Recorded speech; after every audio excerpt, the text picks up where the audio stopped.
ওই হাতে চেপে বসে আছে।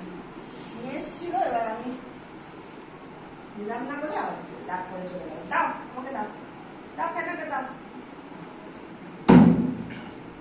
এই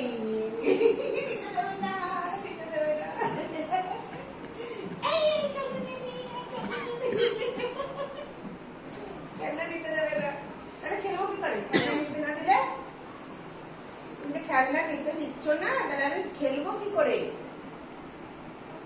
খেলতে পারবো? হ্যাঁ, খেলতে পারবো? উঠো উঠো দেখি।